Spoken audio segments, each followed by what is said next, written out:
যারা content monetization পান নাই অনলি 3টা সেকেন্ড ওয়েট করবেন, আপনাকে কন্টেন্ট মনিটাইজেশন পাওয়ার 3টা টিপসই বলে দেব।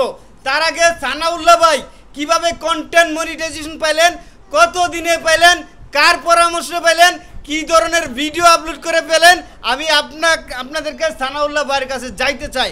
ভাই আপনি এই কন্টেন্ট মনিটাইজ কিভাবে পেলেন এবং নতুন যারা পায় নাই তাদেরকে একটা মেসেজ দিবেন কিভাবে পাবে। প্রত্যেক কর্মেরই একজন উস্তাদ থাকে, উস্তাদ ছাড়া কখনোই ওই কাজে সফলতা অর্জন করা যায় না। তো সেই উস্তাদটা হতে হবে ভরসার পাত্র। আমার ভরসার পাত্র ফুলবাড়িয়া ভাই, উনি আমাকে যেভাবে গাইডলাইন্স করেছে আমি সেইভাবে কাজ করে গেছি, তাই আমি দ্রুত এই মনিটাইজিংটা পেয়ে গেলাম। আর আপনারা যারা মনিটাইজিং পাননি তারা ফুলবাড়িয়া ভাইয়ের পেজের সাথে যুক্ত থাকবেন এবং তার কাছ থেকে এই গুরুত্বপূর্ণ তথ্যগুলো সংগ্রহ করবেন এবং তার সাথে যোগাযোগ করতে পারবেন, করবেন, তাহলেই আপনারা আপনাদের সমস্যা সমাধান করে দ্রুত এই ফেসবুক প্ল্যাটফর্মে এগিয়ে যেতে পারবেন ইনশাল্লাহ। ইনশাল্লাহ আমি বলেছিলাম আপনাদেরকে কন্টেন্ট মনিটাইজেশন পাওয়ার 3টা টিপস বলে দেব। আমি কিন্তু প্রত্যেকটা ভিডিওতেই আপনাদেরকে এরকম টিপস বলে থাকি। যারা আমার কাছে আসেন এই দূর দূরান্ত দেশের বিভিন্ন প্রান্ত থেকে চলে আসেন, তাদেরকে উদ্দেশ্য করে বলতেছি আমার ভিডিওগুলো যদি আপনারা নিয়মিত লক্ষ্য করেন, আর আমি জানি আপনারা আমার ভিডিওগুলো প্রতিনিয়ত দেখেন, প্রত্যেক দিন দেখেন, আমার ভিডিও দেখেন প্রত্যেকটায় 5 minute 7 minute 10 minute 12 minute 15 minute করে ভিডিও, আর সেই প্রত্যেকটা ভিডিও আপনারা দেখেন সুন্দরভাবে কমেন্ট করেন।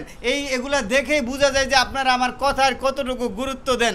গুরুত্ব যদি নাই দিতেন তাহলে আমার বড় বড় ভিডিওগুলা 1 মিলিয়ন 1.5 মিলিয়ন 2 মিলিয়ন ভিউ আসতো না, 4 মিলিয়ন ভিউ আসতো না। আমি যদি 20 মিনিট কথা বলি 20 মিনিট কথায় আপনারা শুনবেন। এখন বলতে চাই কন্টেন্ট মনিটাইজটা কিভাবে পাবেন। কন্টেন্ট মনিটাইজ পাওয়ার জন্য আপনাকে অবশ্যই অরিজিনাল ভিডিও আপলোড করতে হবে। সবচেয়ে বড় এবং গুরুত্বপূর্ণ বিষয় আপনাকে লেগে থাকতে হবে, একেবারে লেগে থাকলেন আর অরিজিনাল ভিডিও আপলোড করেন, 2টা জিনিস গেল। এখন এই ভিডিও যদি আপনি সময় মতো আপলোড না করেন, আপনি যদি আপনার কাজ শেষ হয়েছে রাতের 10টা বাজে, আপনি খাইয়া টাইয়া তারপরে একটা ভিডিও আপলোড করলেন রাতের 12টা বাজে, ওই ভিডিও থেকে 2 পয়সারও লাভ হবে না।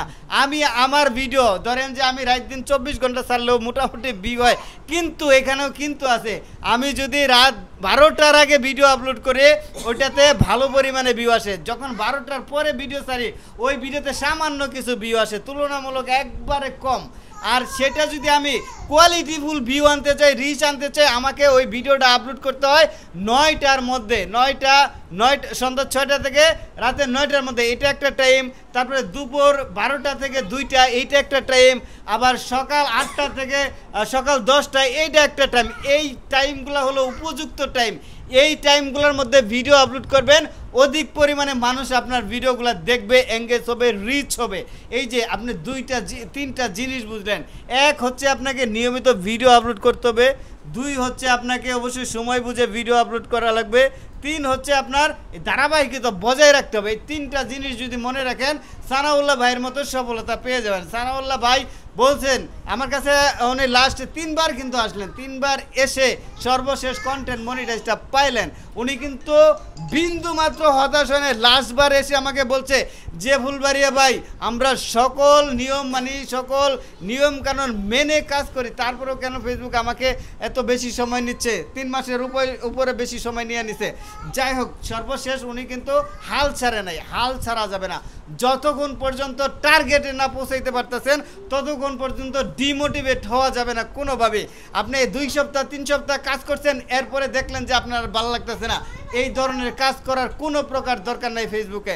আপনি যেখানে আছেন সেখানেই থাকেন। যদি কাজ করতে চান একটানা 3 মাসের মধ্যে সফলতা না আসা পর্যন্ত একবারও আপনি ভিডিও মিস করতে পারবেন না, ভিডিও দেওয়া। তো এইটাই ছিল আমার এই ভিডিওর মেসেজ। আশা করি আপনারা 3 সেকেন্ডের পরবর্তীতে আমাকে 5 মিনিট মনে দিয়ে ফেলছেন। আর যারা দিচ্ছেন তাদেরকে বলবো এই ভিডিও থেকে অধিক পরিমাণে বেনিফিট নিতে চাইলে যারা কমেন্ট করছে তাদের কমেন্টে রিপ্লাই করতে পারেন, তাদের সাথে একটা সুসম্পর্ক তৈরি করতে পারেন। প্রতিদিনই আমার কাছে যেই সকল লোক আসে ওনারা প্রত্যেকেই কিন্তু আমার কমেন্ট বক্সে থাকে। আমার এখন এই মুহূর্তে 40,000-এর উপরে টপ ফ্যান, এরা প্রতিনিয়ত ওয়েট করে আমি কখন ভিডিও ছাড়বো, আমার ভিডিও দেখবে, কমেন্ট করবে, শেয়ার করবে। আপনারা তাদের সাথে একটা গুড রিলেশন তৈরি করবেন, সুসম্পর্ক তৈরি করবেন। আসসালামু আলাইকুম। সানাউল্লাহ ভাইয়ের কাছ থেকে বিদায় নিচ্ছি, কিছু বলবেন ভাই? আর কি বলবো, সবাই সাথে থাকবেন, আমরাও আছি আপনাদের সাথে। আসসালামু আলাইকুম।